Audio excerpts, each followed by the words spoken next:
हम लोग अपना चैप्टर पढ़ रहे थे why do we need a parliament, और इसके अंदर हम लोगों ने एक टॉपिक डिस्कस भी किया था। जैसे सबसे पहला वाला जो हमारा टॉपिक था इस चैप्टर के अंदर वो था वाई शुड पीपल डिसाइड, है ना, ये हम लोग डिस्कस कर चुके थे। इसी के अंदर हमारा एक छोटा सा टॉपिक और था पीपल एंड देयर रिप्रेजेंटेटिव, ये भी हम लोग कंप्लीट कर चुके थे। इसके बाद हम लोग दूसरा टॉपिक चालू किया था अपना। टॉपिक का नाम था the role of the parliament. इस रोल ऑफ द पार्लियामेंट को भी हम लोग कुछ दूर तक पढ़े थे और इसमें कुछ हमारा बचा हुआ था। जैसे इसमें हम लोगों ने डिस्कस किया था कि पार्लियामेंट का ना कुछ फंक्शन होता है ना, मतलब कि लोकसभा राज्यसभा का कुछ फंक्शन होता है, उसका कुछ काम होता है। वो काम क्या क्या है, जैसे हमने कल बताया था आपको। पहला काम तो ये कि to select the national government. उसके बाद फिर दूसरा है इसमें to control guide and inform the government, और इसमें तीसरा है फिर लॉ मेकिंग। यानी कि ये तीन काम है जो कि इंडिया के पार्लियामेंट परफॉर्म करते हैं, यानी कि लोकसभा और राज्यसभा दोनों मिलके ये तीन काम है जो कि अच्छी तरीके से करते हैं।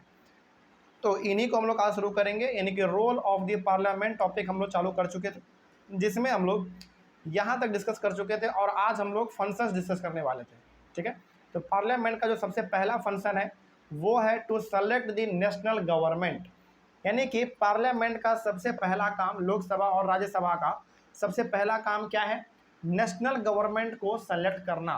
नेशनल गवर्नमेंट को सेलेक्ट करने का मतलब ये है कि एक ऐसे गवर्नमेंट बनाना, यानी कि एक ऐसा सरकार बनाना जो कि पूरे कंट्री के लिए काम करेगा। ध्यान में रखिएगा, स्टेट गवर्नमेंट केवल स्टेट के लिए काम करता है ना। लोकल गवर्नमेंट केवल लोकल लेवल पे काम करता है, यानी कि गली मोहल्ले पंचायत ये सब में। लेकिन जो नेशनल गवर्नमेंट होता है वो पूरे कंट्री के लिए काम करता है। तो जो नेशनल गवर्नमेंट जो कानून बनाएगा वो सारे स्टेट पे लागू हो जाएगा, है ना। लेकिन जो स्टेट कानून बनाएगा वो सारे स्टेट पे लागू नहीं होगा, वो केवल उसी स्टेट पे लागू होगा। बिल्कुल। तो सबसे पहला काम लोकसभा और राज्यसभा का ये है कि एक नेशनल गवर्नमेंट का बनाना जो कि कंट्री को पूरी तरीके से रन कर सके। चलिए शुरू करते हैं। इसमें हमारा सबसे पहला पॉइंट है the parliament in India consist of the president, the Rajya Sabha and the Lok Sabha. यानी कि हमारे इंडिया में ना पार्लियामेंट्री हाउस तो दो ही को है, लोकसभा और राज्यसभा। इसके अलावा पार्लियामेंट का एक और हिस्सा है जिसका नाम है प्रेसिडेंट। और ध्यान रखिएगा, प्रेसिडेंट कोई हिस्सा नहीं है, मतलब प्रेसिडेंट कोई हाउस नहीं है। प्रेसिडेंट एक आदमी होता है। मतलब कि किसी भी कानून को निकालने में, किसी भी कानून को बनाने में इन तीन चीज़ों का बड़ा योगदान है। पहला लोकसभा, दूसरा राज्यसभा और तीसरा सबसे इम्पोर्टेंट प्रेसिडेंट का साइन। यानी कि पार्लियामेंट के तरफ से कोई भी कानून कंट्री में लागू होने वाला है, इसके लिए तीन चीज़ों का होना बहुत ज़रूरी है। इसीलिए प्रेसिडेंट को भी पार्लियामेंट में ही इंक्लूड किया गया है। ध्यान रखिएगा, हम लोग क्या पढ़ रहे हैं पार्लियामेंट के बारे में, लेकिन पार्लियामेंट के अंदर ये प्रेसिडेंट के बारे में क्यों दिया? फालतू में नहीं दिया हुआ, ये आपको बताना चाह रहा है कि किसी भी कानून को बनाने में तीन चीज़ों का बड़ा ही योगदान है। पहला लोकसभा, फिर राज्यसभा, इन दोनों से बिल पास हो जाता है तो फिर जाता है प्रेसिडेंट के पास साइन करने के लिए। प्रेसिडेंट जब तक साइन नहीं करेगा तब तक कानून लागू नहीं होगा। एक बार यदि वो साइन कर दिया तो फिर कानून हमारा पूरी तरीके से लागू हो जाता है। तो प्रेसिडेंट का साइन बड़ा इंपॉर्टेंट है। इसलिए पार्लियामेंट में तीन चीज़ सबसे अहम हिस्सा रखता है। पार्लियामेंट में तीन चीज़ बड़ा अहम हिस्सा लगता है। पहला लोकसभा, दूसरा राज्यसभा और तीसरा हमारा प्रेसिडेंट। ठीक ना, आगे बढ़ते हैं। After the Lok Sabha election a list is prepared showing how many MPs belong to each political party. जैसे देखो यहाँ पे ना पूरा प्रोसेस आपको बताया गया है कि किस तरीके से गवर्नमेंट सेलेक्ट होता है, तो बहुत ही ध्यान से समझते चलेगा। मान लीजिए कि लोकसभा का चुनाव हुआ और लोकसभा का चुनाव होके खत्म हो गया, ठीक ना। लोकसभा का चुनाव जब खत्म होता है ना तो पूरा एक लिस्ट निकाला जाता है। लिस्ट में ये लिखा रहता है कि कौन सा आदमी किस पार्टी से चुनाव जीता है। मतलब कि जैसे इस बार का एग्जाम्पल यदि हम लोग ले तो बहुत सारे पार्टी चुनाव लड़ते हैं। बीजेपी हो गया, कांग्रेस हो गया, समाजवादी पार्टी हो गया, जेडीयू हो गया, आरजेडी हो गया, एलजेपीआर हो गया, ये सब क्या है, अलग अलग पार्टी है। कुछ स्टेट पार्टी है तो कुछ नेशनल पार्टी है ना। लेकिन यहाँ पे समझिए हम कहना क्या चाह रहे हैं आपको। सबसे पहला यहाँ पे ना प्रोसेस आपको बताया जा रहा है कि किस तरीके से कानून बनता है, किस तरीके से गवर्नमेंट हमारा बनता है, वो बताया गया है। सबसे पहला है कि लोकसभा जब खत्म हो जाता है इलेक्शन, लोकसभा का जब चुनाव खत्म हो जाता है तो एक चार्ट निकाला जाता है, मतलब कि एक पूरा का पूरा एक टेबल बनाया जाता है। उस टेबल में ये बताया जाता है कि कौन सा एमपी किस पार्टी से चुनाव जीता है। पहला काम ये हो गया हमारा। आगे, for a political party to form the government they must have a majority of elected MPs. बताओ गवर्नमेंट किस पार्टी का बनेगा ये डिपेंड करेगा उस पार्टी में कितने सारे एमपी जीते हैं। मतलब कि जितना बहुमत साबित करने के लिए, मतलब कि जितना एक, जैसे हमारे इंडिया में टोटल एमपी का सीट कितना है लोकसभा में, 545 है, उसका आप आधा कर लो। आधा से यदि एक भी ज़्यादा किसी पार्टी का हो गया, मतलब कि वो सरकार बना लेगा, अपना गवर्नमेंट में वही आएगा। तो सबसे पहले इलेक्शन खत्म हुआ, इलेक्शन खत्म होने के बाद फिर एक चार्ट निकाला गया, उस चार्ट में ये देखा गया कि कौन सा पार्टी से कौन सा आदमी जीता है।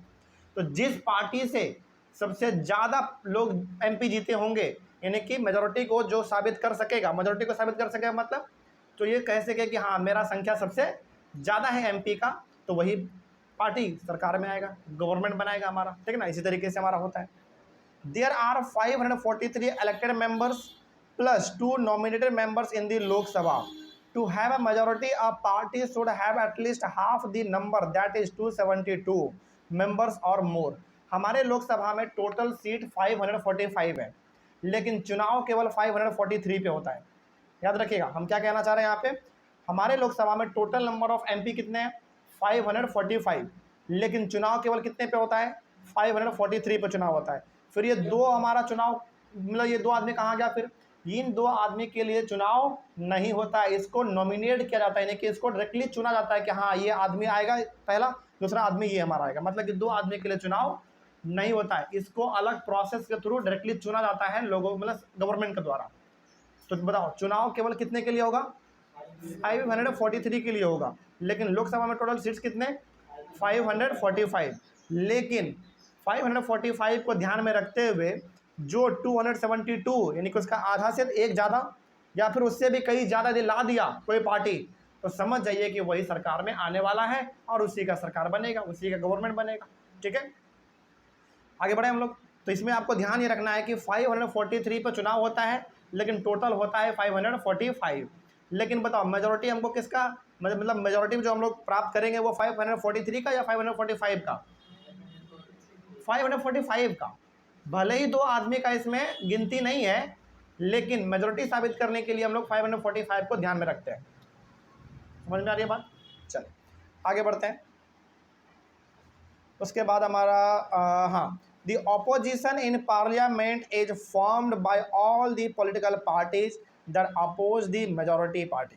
बड़ा सिंपल इसमें लिखा हुआ है कि the opposition in parliament is formed by all the political parties that oppose the majority party.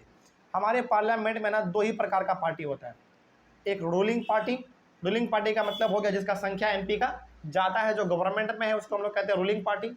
और अपोजिशन पार्टी का मतलब हो गया जो चुनाव को जीता, मतलब वो एमपी जीत तो गया है लेकिन मेजोरिटी साबित नहीं कर पाया, तो वो हमारा क्या कहलाता है, अपोजिशन पार्टी कहलाता है। ठीक ना। जैसे आप इसको ऐसे समझिए, अभी फिलहाल करंट सिचुएशन हमारे इंडिया में क्या है, बीजेपी का सबसे ज़्यादा एमपी जीता है, बीजेपी का सबसे ज़्यादा एमपी जीता है, तो वो हमारा हो गया रूलिंग पार्टी और गवर्नमेंट भी उसी का है।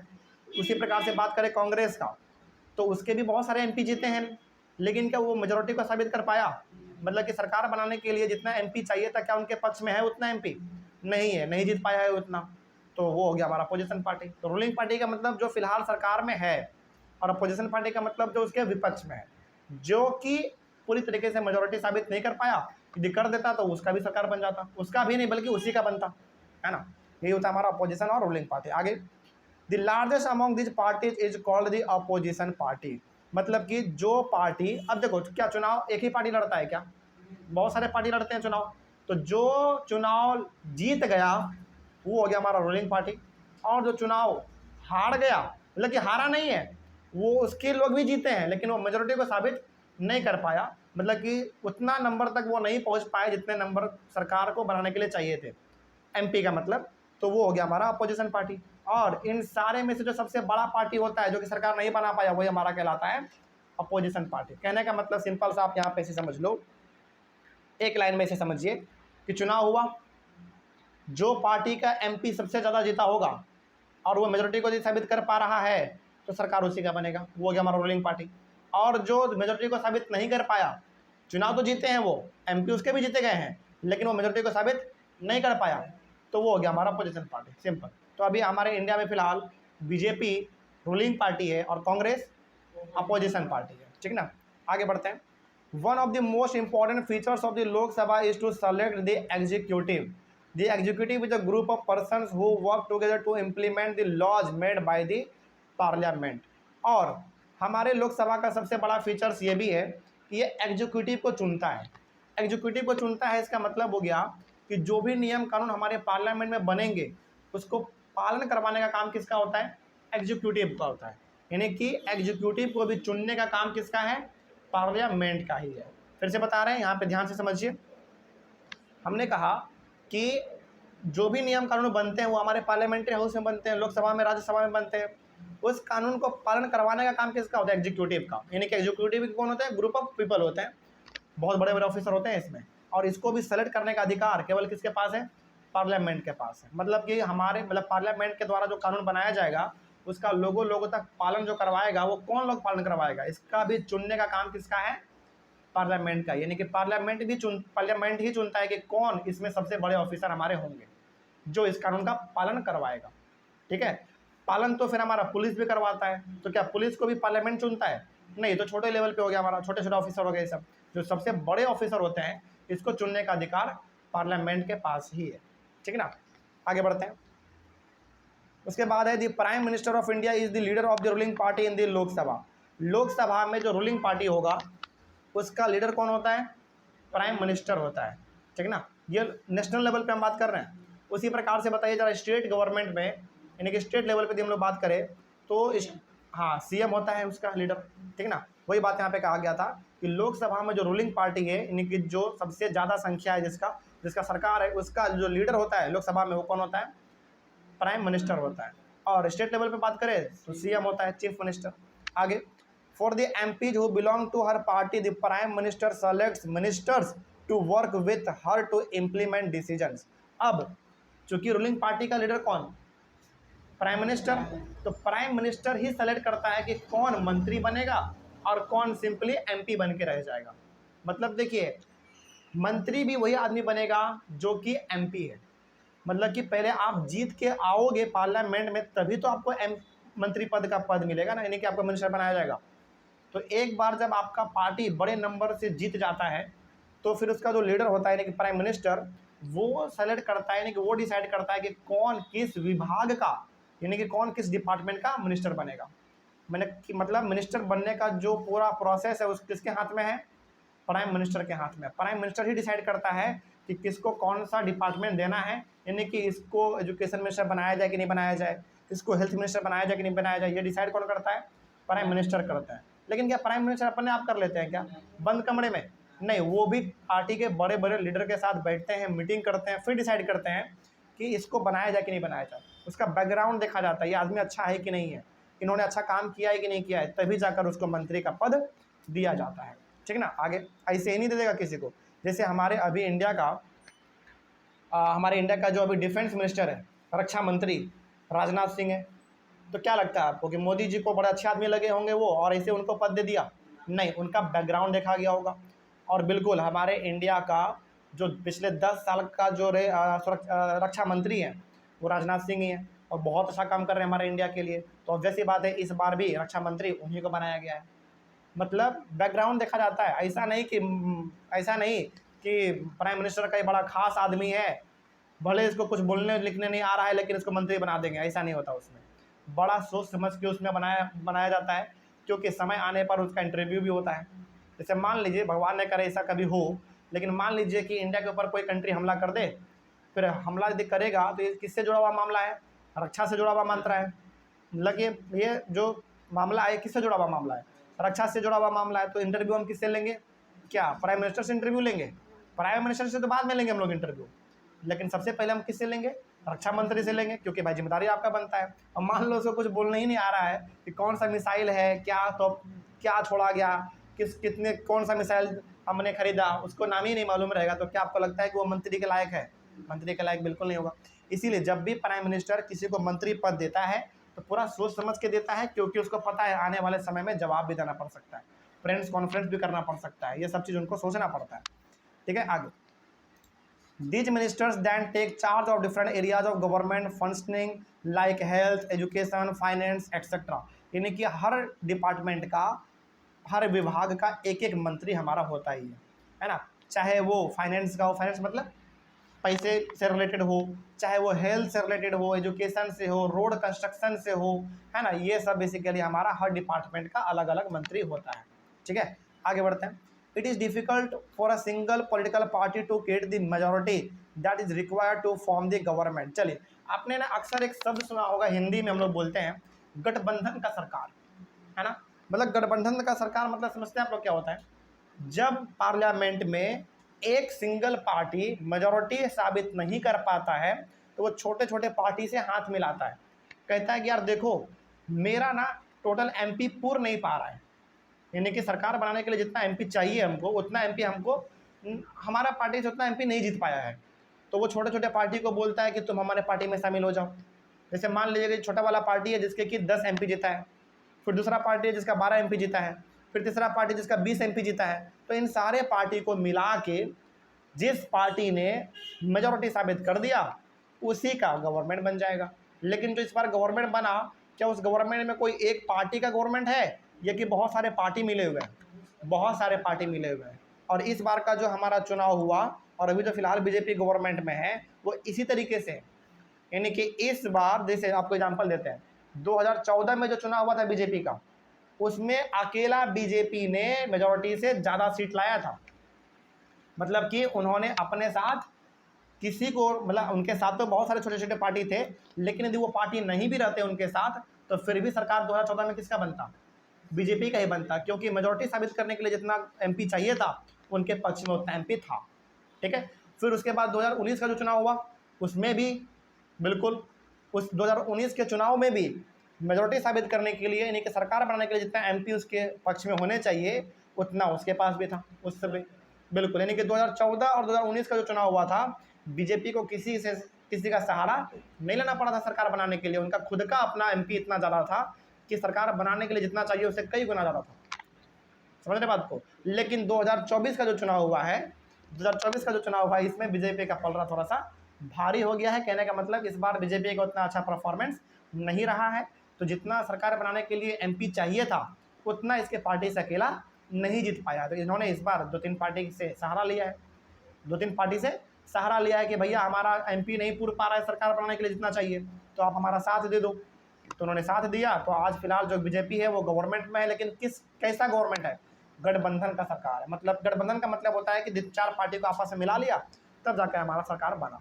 अच्छा, इसमें ना थोड़ा सा आपको हम बताते हैं, हालांकि बुक में तो आपका नहीं लिखा हुआ है लेकिन कुछ बातें आपको थोड़ा सा बताते हैं।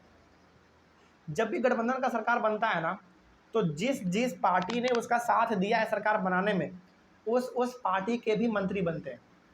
क्योंकि जैसे मान लीजिए हम आपका साथ दे रहे सरकार बनाने में, तो हम आपका साथ क्यों देंगे?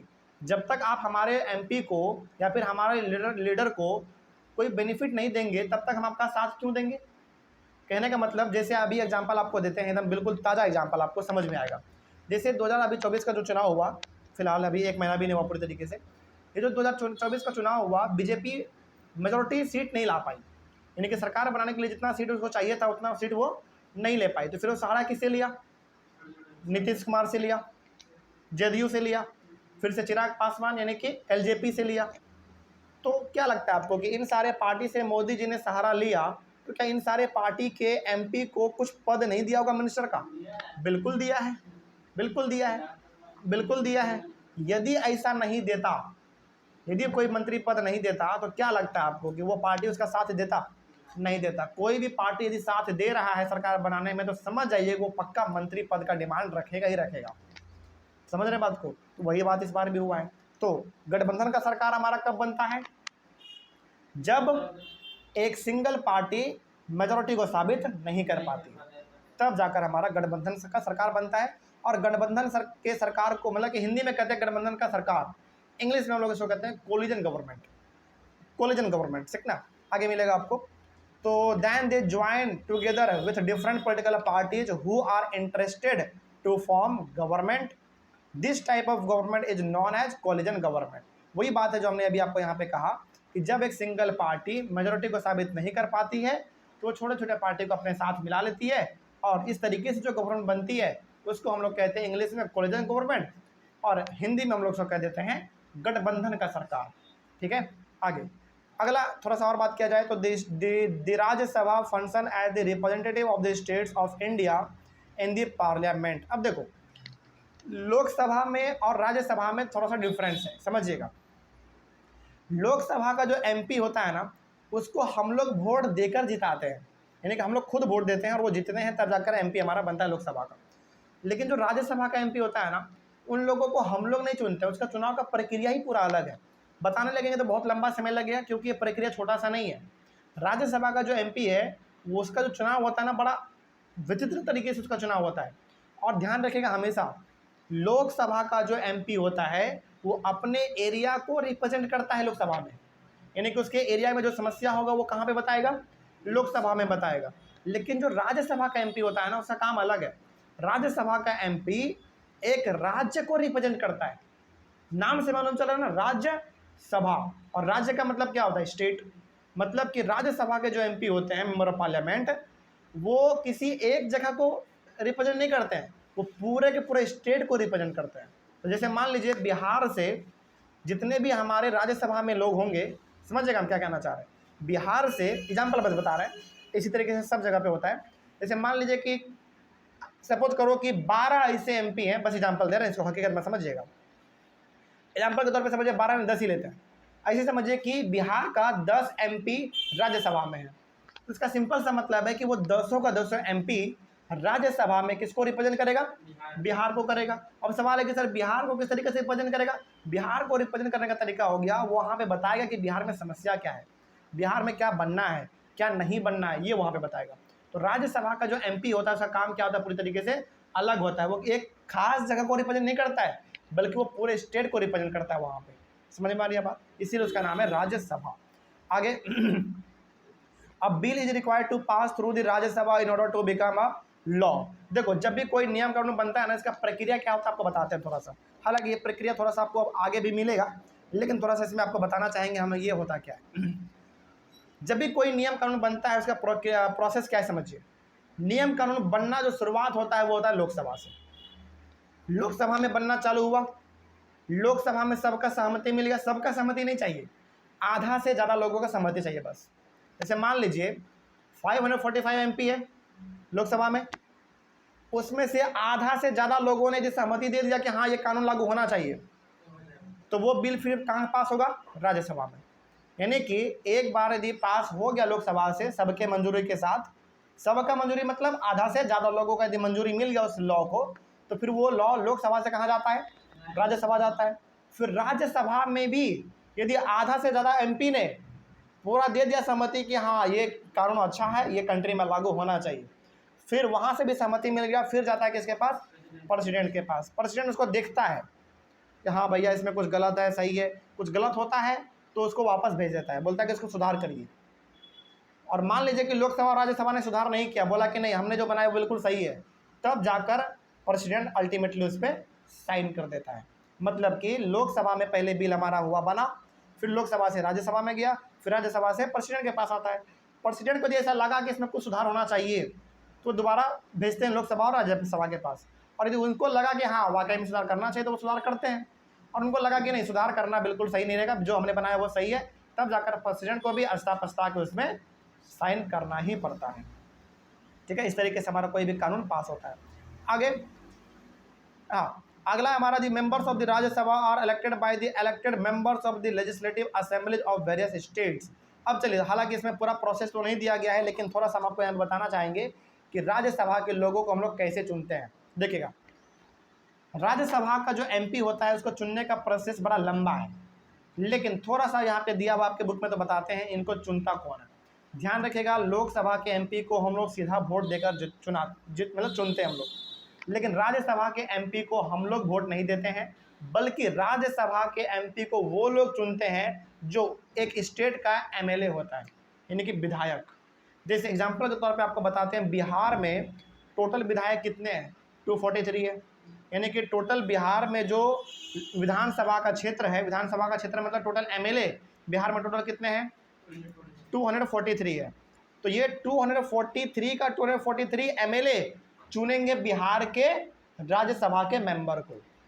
मतलब कि राज्यसभा के मेंबर को आम आदमी चुन नहीं सकता, उसको चुनने का अधिकार केवल किसके पास है? उस स्टेट के एमएलए के पास है।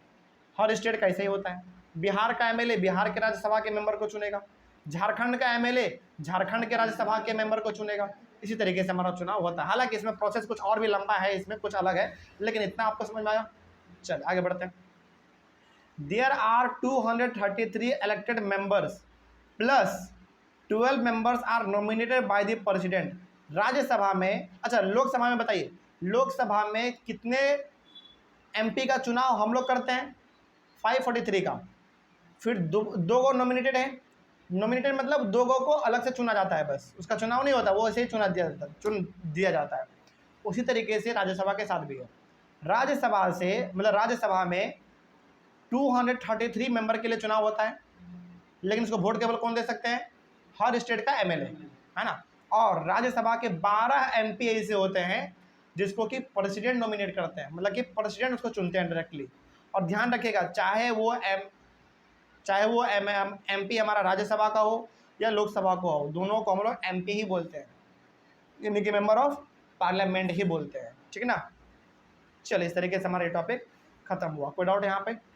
इस तरीके से अगला हमारा टॉपिक होगा to control, guide and inform the government. इसको हम लोग अपने अगले क्लास में कवर करेंगे। तब तक के लिए हाँ, यहाँ पे थोड़ा सा आपको ध्यान में ये रखना है कि लोकसभा में टोटल सीट 545 है, लेकिन चुनाव केवल 543 के लिए होता है। दो ऐसे हमारे एमपी होते हैं जिसको नॉमिनेट किया जाता है। नॉमिनेट मतलब ऐसे ही चुन लिया जाता है कि हाँ, और चुनते भी कैसे हैं? उनके बैकग्राउंड को देखकर, ये आदमी अच्छा था, इसको दोबारा चुना जाए, इस तरीके से, है ना। उसी प्रकार से राज्यसभा में भी 233 एमपी को ही केवल चुना जाता है, और ये भी इनको चुनते कौन है? हर स्टेट का एमएलए चुनता है अपना। और 12 एमपी को प्रेसिडेंट नॉमिनेट करता है, मतलब प्रेसिडेंट चुनते हैं कि हाँ, ये आदमी को राज्यसभा में होना चाहिए, इस तरीके से।